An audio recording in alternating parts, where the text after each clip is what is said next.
Bueno, bienvenidos a todos. Les damos la bienvenida a este panel que se llama La familia multiespecie, que se reforma en el Código Civil y Comercial, y va a comenzar exponiendo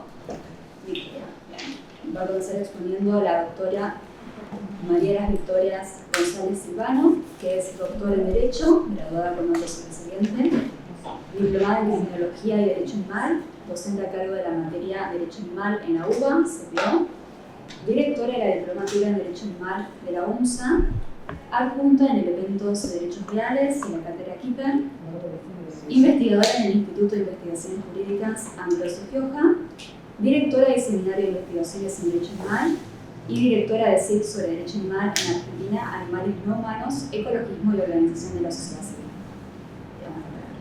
Bueno, ¿cómo están todos?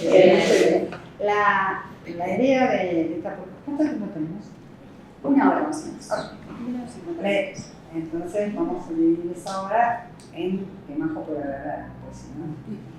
La idea que me pareció muy buena es que nos dieron el salón de Sargent, no fue algo pedido ni nada por el estilo, porque me parece que esto nos acerca, ¿no? Y no nos hace ese sistema tan de conferencia magistral como si acá tuviéramos los iluminados y ahí estuvieran los que reciben las luces, ¿no? Como la manga. Sí, ¿no? Es como, no es así.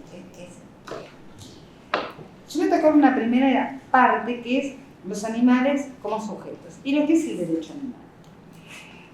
Les pido disculpas si no las puedo mirar todos al tiempo, pero bueno, el problema que tiene también es que no puede mirar así, ¿no? Bueno,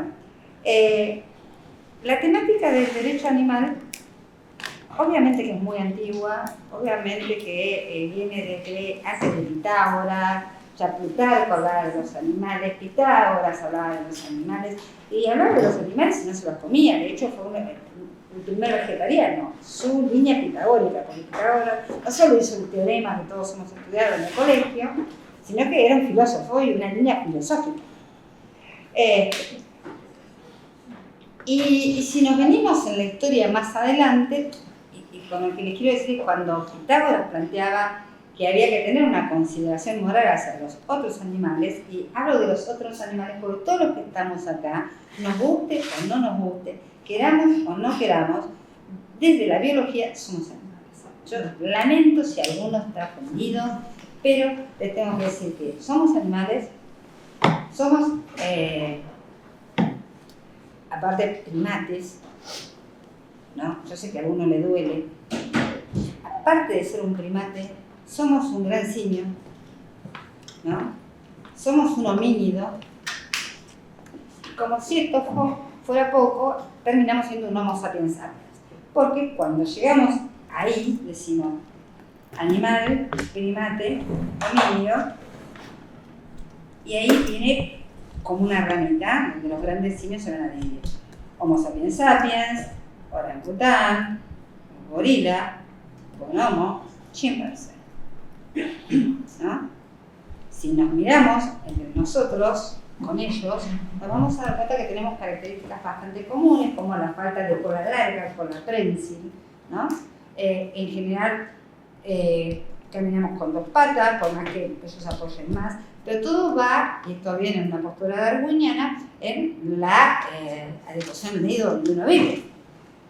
¿Quién sabe si nosotros no tuvimos que, quién sabe, es, porque nosotros vivimos donde vivimos, es que nos hemos adecuado a nuestros medios, al medio en el que vivimos y también a lo que utilizamos. Entonces, todas nuestras, si miramos una mujer o un hombre de hace 400 años, que muy poco en la historia ni siquiera es una bajada de mirada, vamos a ver que hubo cosas que cambiaron en nuestras manos, por ahí no tan ostensibles, pero sí.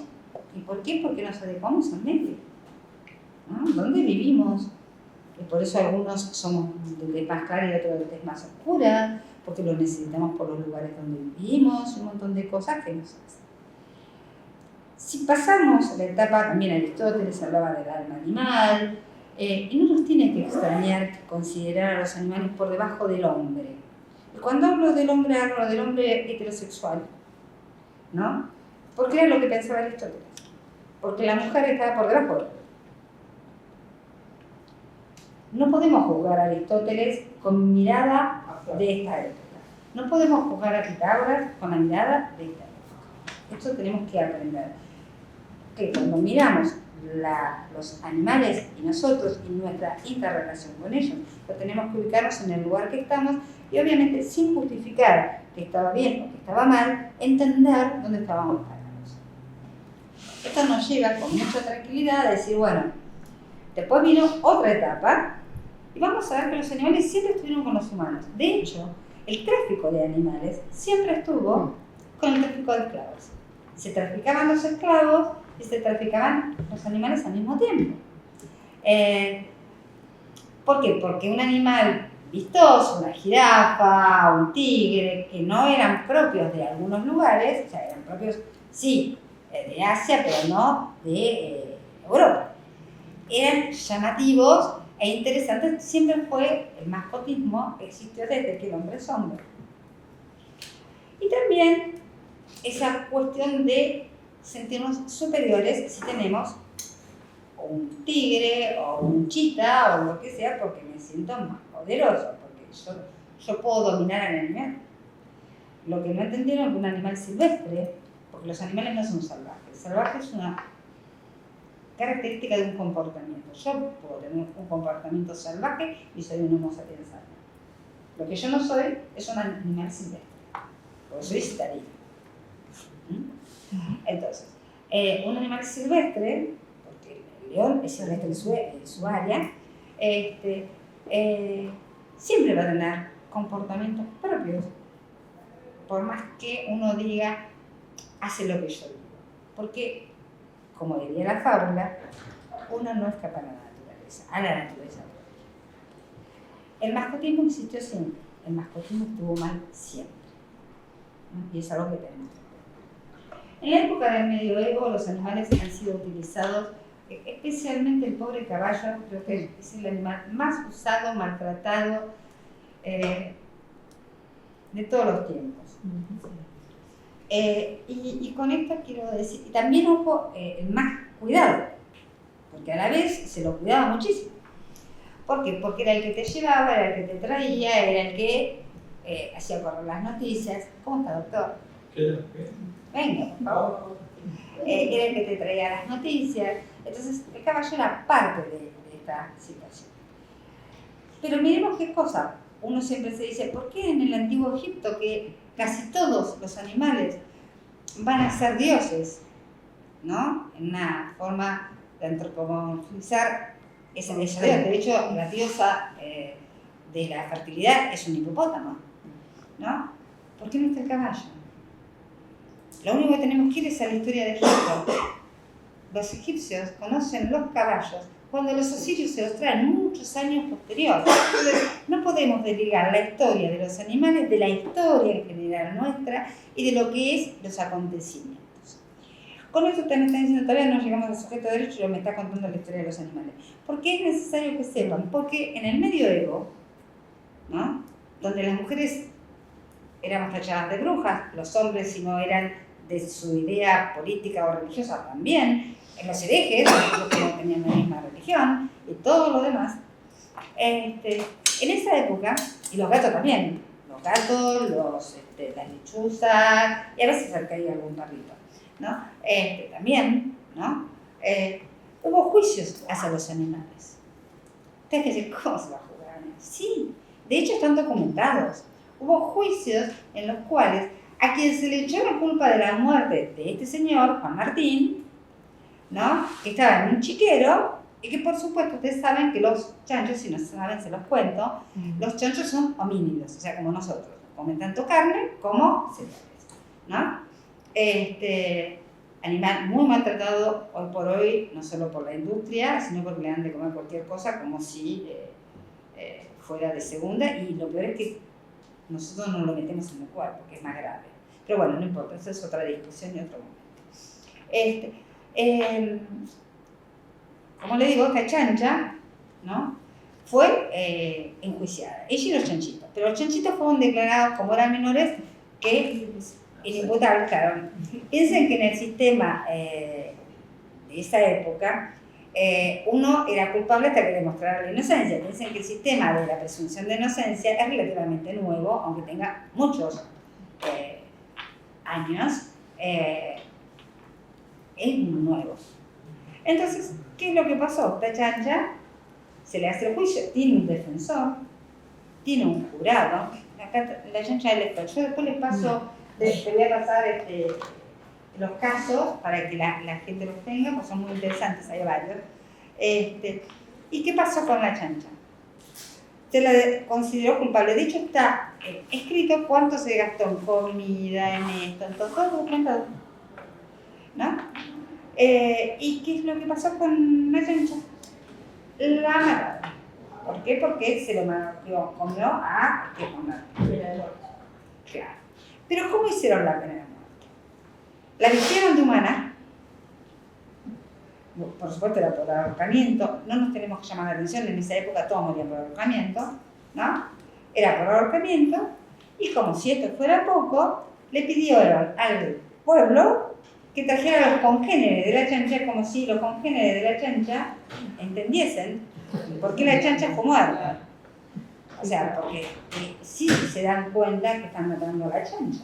Lo que no se dan cuenta es el motivo de por qué, porque no estuvieron ni en el juicio, y aparte es un tema humano el juicio, ¿no? Pero hemos llegado a esas locuras, como también el caso de los ratones, que los expulsaron y tuvieron defensores, y de hecho el defensor fue maravilloso, dijo que estuvieron mal notificados, y después la iglesia volvió a notificarlos, y los ratones se seguían comiendo los producidos, y de esta forma, hasta que se terminó consiguiendo hasta un plazo para los ratones, porque justo estábamos en época de parición hasta que las crías se fueron. No queda claro si se fueron o no se fueron de ese lugar, o se terminaron de comer todo y por eso se fueron, pero evidentemente tuvieron otro fin. También está el caso que está en la Pachamama, de la yegua. Hay dos que son muy llamativos. Uno es de una yegua que, ante un acto de bestialismo, el humano y la yegua son condenados, son llevados a juicio y se los condenan. Pero la yegua, como tuvo gente que habló de ella y dijo que era una buena yegua, que era una yegua correcta, se la perdonó por honesta. Los testigos hicieron que la yegua se perdone por honesta. No corrió el mismo camino la burra, pobrecita, no debe haber tenido demasiados defensores, y la burra cayó y a ella la mataron, ¿no? Estas son cosas que pasan. Pero esto es para ver hasta dónde llega la estupidez humana, porque es muy interesante ver hasta dónde llega, ¿no? Y yo siempre digo que valemos la pena para hacerlo. Entonces, con todo de que siempre los animales estuvieron en nuestra vida, la discusión es cómo llegamos a plantearnos si los animales pueden o no tener derechos. Esto lo hacemos desde épocas muy altas, de la época de René Descartes, quien niega que los animales puedan tener derechos.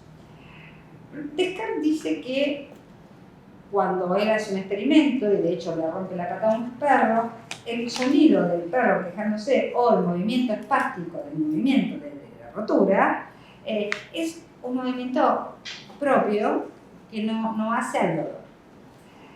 Hay que entender a René Descartes que experimentaba, ¿no? No solo nos hizo los ejes cartesianos, y también entender la época. Si bien en sus últimas misivas, cuando se le preguntan a Descartes si él realmente creía que los animales no sentían, él dice que él no lo puede asegurar. Pero si tiene que ponerse en una posición, prefiere negarse. Y si uno lo mira, y mira desde el mundo kantiano, es lógico, porque si no, no podemos utilizarlos. Entonces, esta es una forma de preservación nuestra. En ese mismo momento existía otro filósofo también utilitarista, que es Jeremy Bentham, el cual dice, no me importa si pueden pensar, pienso pero existe. Me importa si pueden sentir. Y si pueden sentir, es suficiente para que yo te considere. Si bien dentro del utilitarismo podemos decir que si él tenía que definir a quien defendía en última instancia, el humano estaba en un especismo valorado por encima, sepamos que el especismo es una forma de discriminación por especie, o sea que hay especies más valiosas que otras. El perro vale más que el gato, la vaca vale menos que el caballo, etc. O que el humano, ¿no? O sea, tenemos especismos de lo que queramos, ¿no? O ser totalmente especista o ser especista con algunas especies y otras. Entonces, Jeremy Bentham hace eso, pero yo siempre digo, yo tengo un gran cariño a Bentham y cuando me preguntan por qué, siempre hago la misma reflexión. Es un hombre que dejó su fortuna para la creación de un instituto que existe hasta el día de hoy de investigaciones jurídicas en Londres, donde él dejó toda su fortuna con algunas condiciones. Una, que dejen ingresar mujeres, que era un feminista. ¿Te recuerdan que la palabra feminista viene de aquellos hombres que consideraban que las mujeres teníamos la misma capacidad para la discusión filosófica, especialmente, que los hombres, ¿no? Era una forma peyorativa de llamarlo, el feminista, ¿no? Era un feminista y aparte de eso, la otra condición que puso en este instituto es que se abordara la temática animal y las nuevas temáticas que vinieran en el futuro. Está hasta el día de hoy, lo pueden visitar en Londres, es muy interesante. Si pueden ir a estudiar y lo pueden pagar, pero bueno. Entonces, ahí ya tenemos una primera visión. Por otro lado, un profesor de Eton, Salt, es, digamos, nuestro primer vegano, bastante olvidado, Salt. Él deja de dar clase en Eton, esa clase de escuela es esa, es una escuela en la que van los reyes, literalmente, los que van a ser reyes de todo el mundo, o sea, no es una escuela menor, ni para ser docente ahí hay que pasar muchas escaleras. Él deja todo y se va a vivir, y él vive de lo que produce, ¿no? Y hace, por supuesto, un libro muy interesante en el cual habla de cómo uno puede vivir sin maltratar y sin explotar animales, ¿no? Esto también es muy interesante saber y empezar a recuperar aquellos autores que han sido. Si seguimos llegando para acá, vamos a decir, bueno, han hablado mucho los animales, de hecho, ¿quién lo ha dicho? Los animales están para servirnos, ¿no? Es más, hacemos decir a libros que dicen eso, los animales están para servirnos. Cuando si leemos la primera parte del Génesis prediluviana, no dice nunca eso. Los animales están en el mundo compartiendo con los humanos. Que no es lo mismo que están para... El postdiluviano, ahí puedo entenderlo, pero tampoco es que le da piedra libre, porque de hecho el hombre en la antigüedad tenía que pedir perdón, permiso y un montón de cosas para poder comer un animal. Y lo tenía que cazar. No iba, la cadena no era el supermercado, era la casa, y en la casa se jugaba la vida, ¿no? Entonces, con esto no estoy avalando la casa ni nada por el estilo, estoy contando lo que pasa. Entonces, van pasando los años, se van viniendo distintas situaciones y vamos a encontrarnos, no voy a entrar en la Segunda Guerra Mundial porque si no salimos más y más polémica sobre la familia multiespecie, y vamos a llegar a el año 1975. En el año 1975, Peter Singer larga su libro Liberación Animal. En ese libro, Singer hace una pregunta. La pregunta es, ¿los animales deben tener derechos o con simples normas protectorias es suficiente? Singer no es un animalista, bueno, ahora sí, pero en ese momento no. Y de hecho su carrera filosófica como filósofo utilitarista es muy importante. Y escrito, digamos que Liberación Animal es de lo menos académico para él. ¿Cómo hacen los académicos para contestar? Y más cuando viven en distintos lugares, ¿no? Obviamente no contestan, lo llaman por teléfono y te contestan y no se hacen videoconferencias. En esa época, por más que se digo hasta ahora. Se hace a través de otro que le contesta. Y ese que le contesta es Tom Regan. Tom Regan va a decir, sí, los animales tienen derechos y por lo menos son sujetos de moral. No recomiendo la publicación de Animal Rights del 2002, sino la del 2012, que es mucho mejor y donde él hace también un cambio de posiciones. Ustedes me preguntan a mí, bueno, que hasta acá todo muy lindo, nos contaste la historia y de acá les puedo contar que hubo más autores, que de hecho Francioni es el otro extremo, ¿no? Si bien es el único que es abogado, es el que desde la filosofía dice solo desde el derecho no podemos ayudar a los animales. Y tiene razón, porque el derecho animal, si bien es una disciplina autónoma que tiene un objeto de estudio propio, que son los derechos de los animales, ¿no? Los animales, los derechos de los animales. Los animales los estudia la veterinaria, la biología. Tiene doctrina y jurisprudencia propia. Nuestro país lo que hace es ser una disciplina separada, ¿no? También es cierto que las respuestas no las vamos a tener solo desde el derecho, y sí las vamos a tener en intersección con otras áreas como pueden ser la filosofía, el derecho penal, o sea, no solo el derecho en sí positivo, pero la filosofía va a ser un gran aporte, especialmente en el concepto de la agencia moral o el paciente moral.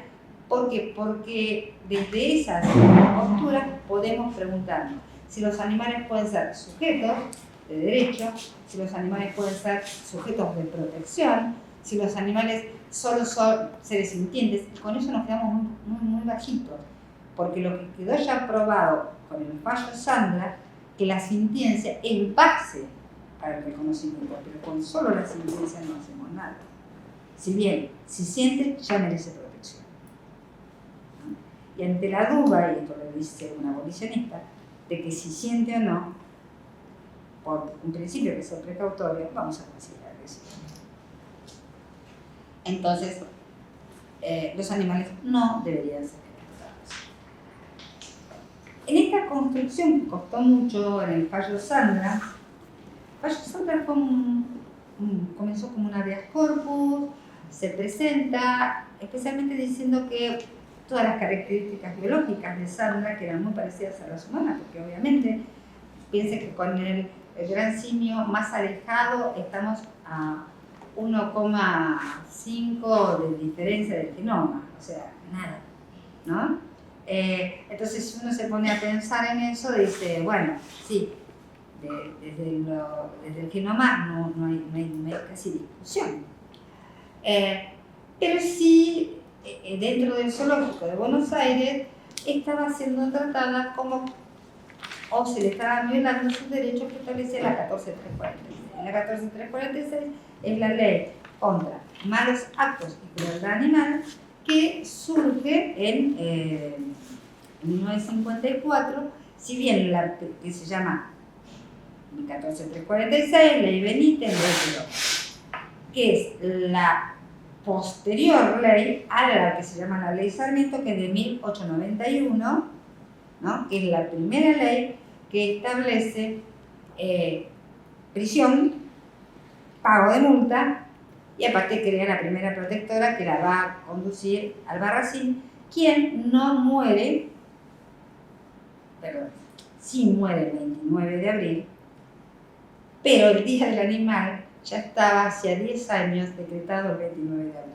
O sea, cuando conmemoramos el Día del Animal, no es por la muerte de Albarracín. Albarracín murió el Día del Animal. La verdad, no sé si lo pensó, no sé si no sé, o capaz que la familia se lo hizo a propósito y dijo, murió el 28 y te lo pongo 29, no tengo idea, pero ya estaba hace muchos años, hace casi 10 años, decretado la fecha esta. O sea, esto para que cuando hablemos hablemos sabiendo que la ley Sarmiento es de 1891, que la 14346 la llamamos Benítez, la llamamos la 14, la llamamos Perón, a mí me da lo mismo, no tengo problemas con ninguno.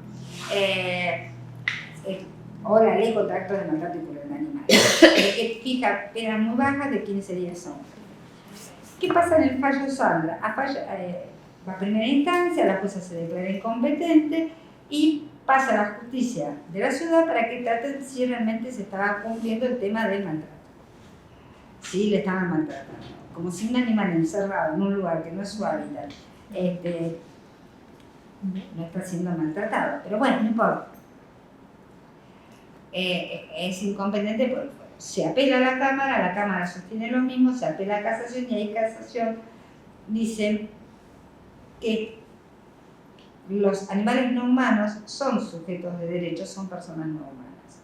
En un juego dinámico que tiene el derecho, porque el derecho no es estático, basado en la Pachamama de Zaparani, firmados locales de Magallanes.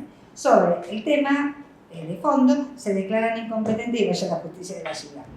O sea, pero ¿qué pasó? Marcó la cancha. Con bastante inteligencia que hizo ahí el abogado Diafada, plantea un amparo y ese amparo lo que hace es generar caso Sandra y ahí tenemos el primer sujeto de derecho declarado con una amplitud probatoria enorme, el cual va a tener, hasta el día de hoy está en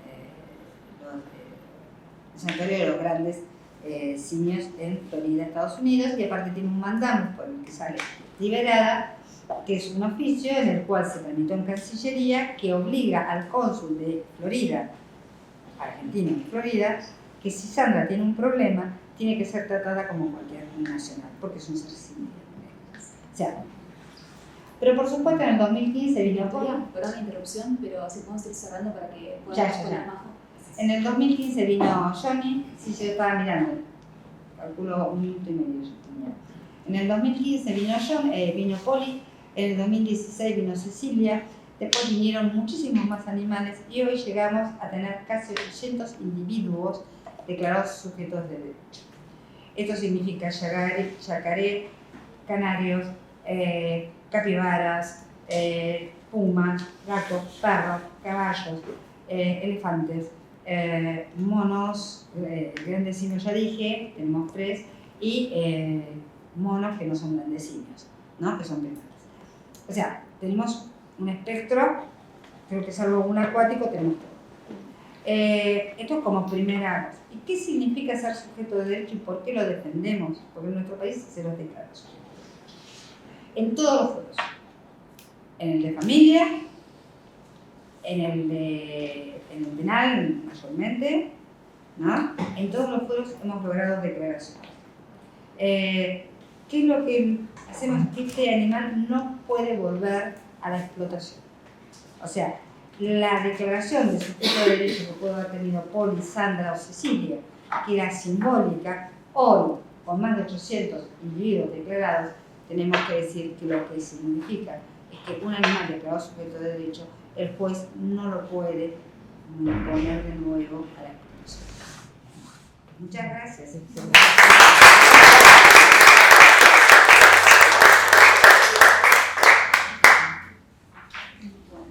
Ahora va a exponer la doctora María José Domínguez Pereira, que es abogada, docente de la materia de Derecho Animal, docente en grado y posgrado de la UBA y UNSA, coautora del Manual de Derecho Animal y presidenta de la Comisión de Derecho Animal de la Asociación de Abogados y Abogadas de Buenos Aires. Bien. Buenas tardes y muchas gracias por haber venido. Buenas tardes. Coincido con Vicky cuando dijo que esto era más ameno, más charla, más coloquial. Y está bueno por el tema que nos toca, que es justamente familia multiespecie. Y qué mejor que hablar mano a mano con ustedes, que obviamente deben amar a los animales, o por lo menos deben tener una cierta inclinación para que les gusten los animales. Y no va a ser tan difícil con ustedes hablar el tema de cómo incorporamos a un animal que vive con nosotros, un animal en compañía, dentro de lo que es ese concepto de familia. Obviamente que fuera de este círculo sí, nos va a costar, más que nada la justicia, pero bueno, estamos de a poquito, lo vamos logrando. Y acá me gusta siempre una frase que vi hace poco, hace más o menos un mes, es: la sangre hace parientes, el amor nos hace familia. Y qué más adecuado justamente que esto, ¿no? Porque hoy por hoy ya no podemos hablar de un concepto de familia estático, sino que va a tener que ser dinámico, porque hace mucho ya que el concepto de familia tiene que ser dinámico, porque tiene que ir receptando lo que va recibiendo de la sociedad, lo cual es absolutamente innegable que la sociedad vamos viendo los cambios que se van produciendo dentro de lo que es la sociedad. De manera tal que hoy por hoy el Código Civil habla de uniones convivenciales, que antes no se tocaban, pero existían, ¿no es cierto? De uniones convivenciales que no existían, el matrimonio igualitario, que también existía, y es decir, esa unión que no tenía ningún registro en los papeles, pero sí en la sociedad. Hoy por hoy está reconocido y tienen derechos y tienen obligaciones, y eso justamente es lo que nos lleva a nosotros a plantear el tema de los animales en compañía. De manera tal que yo acá hago una revisión de lo que dice el Código Civil, que entiende por concepto de familia, o que habla como esa parentalidad jurídica, ese vínculo jurídico que alude el Código Civil y Comercial de la Nación después de, ¿no es cierto?, más que nada después de la reforma. Habla de lazos de sangre, es decir, ascendente, descendente o codescendente, habla de afinidad, es decir, los parientes políticos, habla de adopción, y la reforma justamente del 2015 introduce una nueva figura que es la del progenitor afín. Esa persona que es totalmente extraña, es decir, que no tiene vínculos ni de sangre, ni de afinidad, ni de adopción, pero que el Código Civil le da obligaciones y le reconoce derechos, como por ejemplo el derecho de alimento, el derecho de visita. El Código Civil no se explaya mucho en eso, pero sí la jurisprudencia, y habla, justamente la jurisprudencia hace hincapié en el vínculo afectivo que tiene que tener ese progenitor afín, esa persona que no forma parte bien de una familia primaria, pero sí de una familia secundaria, ese vínculo que genera ese progenitor con respecto a los hijos de la persona que haya sido su pareja. Justamente ese vínculo relevante, ese ida y vuelta, es lo que le genera a ese progenitor afín derecho de visitas y la obligación de alimentos. Hay otra serie de requisitos que no llegamos acá para enunciarlos a todos, pero es más que nada que se reconozcan, tanto el menor como ese progenitor afín se reconozcan y vean justamente ese vínculo. Haya habido una mejora en cuanto a la educación, en cuanto al ambiente y todo lo demás. Pero hace hincapié justamente en el tema del vínculo afectivo, que es lo que a nosotros nos interesa. ¿Por qué nos interesa? Porque justamente el afecto es algo que no aparece dentro de lo que es el Código Civil, no aparece el que si quiere más tiene más derechos, no aparece esa cosa, no aparece esa frase, y tampoco aparece tomado por ningún lado el Código Civil la palabra afecto o la socioafectividad. Pero sin embargo, justamente en lo que es lo que les decía, la palabra, la nueva esa figura de progenitor afín, la jurisprudencia lo destaca y lo hace necesario. Ahora bien, también tenemos las ciencias auxiliares del derecho, las ciencias secundarias para poder recurrir. Y recurrimos más que nada a la sociología y a la psicología. Dentro de lo que es la sociología, el licenciado De Gaulle, que es un primatólogo, que estudió, que falleció a principios del 2024, muy destacado en su labor, habla de justamente la aloparentalidad. Al estudiar los primates, ustedes saben que los primates son muy gregarios, muy sectarios, muy cerrados en su sociedad, le llamaba la atención el desarrollo de algo que él llamaba empatía. Algo que nosotros vemos que decimos no, los humanos somos nada más que empáticos, los animales no. Y sin embargo él detectó ese tipo de inclinación a ayudar a miembros de una especie totalmente distinta de la que no tiene conexión ni biológica ni directa, y sin embargo lo ayudaba. Es decir, por ejemplo, un ciervo que haya caído en desgracia porque le mataron a los padres y se encontró de repente solo en el bosque. Hay otra otro tipo de especie que lo refugia. ¿Para qué? Justamente para que logre sobrevivir a lo que es ese ámbito tan hostil que es la selva o el ámbito que le toca vivir. Esto lo veía él directamente en los primates, los gorilas, lo que más estudió, y era poderosamente lo que le llamaba más la atención. Y llegó a la conclusión que este concepto de la parentalidad se basaba en la empatía que sentían los animales al ver otra especie que estaba en desgracia. Dentro de lo que es la psicología tenemos la teoría del apego, que fue desarrollada por el licenciado Bowlby en los años 60 y después fue remozada en los años 90 más o menos, renovada, mejor dicho, en los años 90, y justamente hace hincapié en esa predisposición biológica que se tiene el humano a solicitar un refugio o a buscar un refugio, mejor dicho, todo el tiempo. Por ejemplo, lo veía los chiquitos que recién empiezan a caminar, que apenas se levantan, enseguida lo primero que buscan es la mirada de la madre. ¿Por qué? Porque la madre sabe que lo va a cuidar, que si se cae lo va a curar, que va a impedir que se caiga y que va a estar ahí todo el tiempo apoyándolo. Eso Bowlby dice que a medida que ese niño va creciendo se va ampliando, ese marco se va ampliando al padre, a los hermanos, a los abuelos, en fin. Y justamente otro profesor y doctor en psicología, el doctor Marcos Díaz Videla, toma esta teoría y elabora la teoría de la cercanía emocional. La elabora precisamente en su tesis. Y lo que marca justamente es que esa figura de apego puede estar dada por un animal que busca nuestro refugio y que nos da refugio.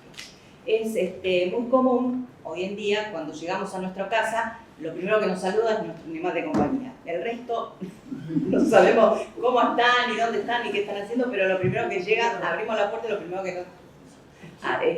sea gato, perro, la verdad es que lo primero que viene, el gato viene a chusmear a ver cómo llegamos, a ver si le trajimos algo, y el perro viene directamente a ver cómo estamos, por qué tardamos tanto, por más que nos hayamos ido 5 minutos, pero bueno, es así. Y nosotros sabemos que es así. Y bueno, ese refugio que se da con ese vínculo, con esa cercanía, con ese desarrollo dinámico de esa conducta que se da ida y vuelta. Es decir, de manera tal que lo que genera el tema de la familia multiespecie es que no cualquier familia que tenga un animal en compañía puede decirse que es una familia multiespecie. ¿Por qué?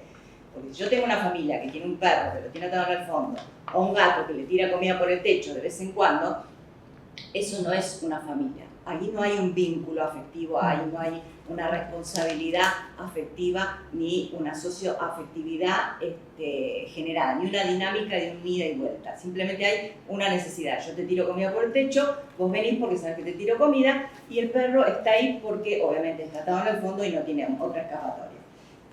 Entonces eso no se puede decir que es una familia multiespecie, sino que lo que justamente distingue a la familia multiespecie es ese vínculo, es ese ida y vuelta.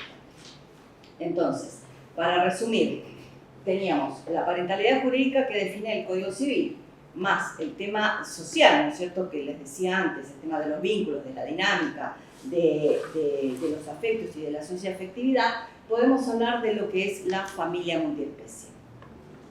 Ahora bien, podemos también llegar a definirlo.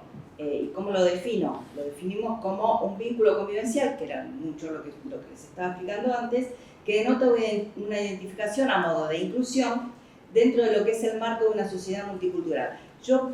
Ponemos sociedad multicultural, ¿por qué?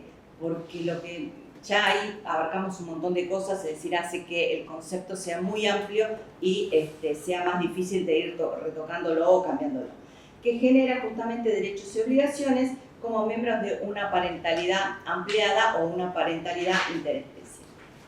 Ahora bien, hasta acá todo lindo, porque hablamos de nuestros animales de compañía y todo lo demás. Pero, ¿qué pasa cuando, como somos humanos, obviamente, ese vínculo se rompe, se producen alteraciones en esas uniones y se produce la separación de la rotura de ese vínculo? Hay distintos tipos, ¿no es cierto?, distintos tipos de problemáticas que encajan con todo esto. Y una solución era justamente incluir sería, mejor dicho, incluir el concepto de familia multiespecie o de animal en compañía dentro de lo que sería el Código Civil. Nosotros con la materia tenemos un proyecto que elaboramos modificando, nos dicen que es la Biblia, pero bueno, modificando artículo por artículo todo lo que llevaba a lo que podía ser modificado y que influía dentro de lo que es este concepto de familia. Así llegamos hasta las sucesiones, hasta los derechos reales, sí, el bien de familia, realmente llegamos para todos lados. La idea del proyecto es ese, obviamente es largo, pero son cosas cortitas. Adopción también tocamos, vean un tipo de adopción nuevo, yo no sé si eso me lo van a agarrar directamente, eso creo que me lo van a tirar por la cabeza, pero bueno, para que justamente la problemática con los contratos de adopción, que es tan feo decir contrato de adopción, ustedes saben que los contratos tienen como objeto central justamente bienes o servicios, es decir, acá no podemos estar hablando de contrato de adopción porque es algo que va contradictorio. Entonces la idea era justamente meter un tipo de adopción dentro de lo que es el régimen de adopción. ¿Qué otra cosa? Que no sería igual al de humanos. No, porque ya sé, el de humanos es judicializable y acá la idea es que sea una adopción vista y que sirva después para poder ejecutar determinadas cosas, antes de terminar un cumplimiento, ¿no? Que es lo que más que nada a las rescatistas y proteccionistas les preocupa. Y después obviamente tenemos también propiedad horizontal, por los temas de propiedad horizontal, ¿cómo? Jueves de campo. Propiedad horizontal, jueces de campo, también defensa del consumidor, ¿qué más? ¿Cómo? Afecta mucho Todo el Código Civil. Claro. O sea, el proyecto es una modificación del código. Sí, propiedad horizontal, los problemas que estamos teniendo ahora es clave. Que hay unos reglamentos establecen que no se puede tener. No todos. Claro, hay unos, por eso digo. Algunos sí. Pero también en el tema de cruelta del country y todo lo más, es una problemática con la legislación de los perros potencialmente peligrosos. Ellos dicen que, basados en la ley, prohíben que usted tenga un perro basados en la ley. Y la ley nunca dice que prohíben. La ley dice hay que chipear, hay que sacar seguro y hay que inscribir. Y usted tenga lo que quiera. Y bien, y por último, el tema de los regímenes de comunicación, que es algo que también está, no me gusta decirlo, pero está muy en boga últimamente porque es como que se ha corrido más la noticia que se puede efectuar ese tema. Sin ir más lejos, le contaba a Victoria que mira novelas turcas, que le gusta, me dijeron, mírate esta porque hablan justamente del régimen de comunicación. Sí. Y lo vi. Y era justamente eso, diciendo, no, te está pidiendo que tengas un régimen de comunicación con tu perro, hacelo porque es un juicio perdido. Me quedé así, bueno. Digamos la legislación turca acá. Con esto. Pero era así, y en otras películas también se ha visto. Pero bueno, acá ha costado un poquito más, pero lo hemos, inclusive, ha costado en cuanto a presentar una demanda por régimen de comunicación en primera instancia y que nos manden a hacer leyes, por ejemplo. Obviamente se apeló y se llegó a un acuerdo en Cámara, yo lo cuento rápido, pero no fue para nada rápido, y lo último que salió fue la Cámara, la Sala L, o M, no me acuerdo, creo que fue la L, no, M. Sí, con respecto a que todos los problemas donde haya una familia y haya un animal en compañía tienen que ser resueltos en los juzgados de familia. Eso fue realmente muy, muy bueno. Porque los juzgados de familia decían, no, yo tengo demasiadas cosas, no lo quiero tratar esto, sácame esto de acá. Pero no, se logró eso y también una sentencia que confirmó el fallo de primera instancia con respecto al régimen de comunicación de dos perros, de Burke y Roma, con respecto a al régimen de comunicación de este matrimonio que se había divorciado. Acá hace hincapié, me interesa la sentencia de primera instancia. ¿Por qué? Porque habla directamente del concepto de familia multiespecie. La nombra Vicky, la nombra a Díaz Videla, lo nombra a Gil Domínguez, a Elisa Rosa. Aclaremos que no la puede nombrar ella porque ella es la abogada. Digamos la verdad, todos estos casos jurisprudenciales son de ella. O sea, en Buenos Aires creo que es la abogada que hace todo este tipo de juicios. Habrá más detrás de ella que vendrán y los estamos esperando con gusto, pero hasta ahora es ella. Entonces, no la nombran a ella porque no pueden, si no lo sacan a ella.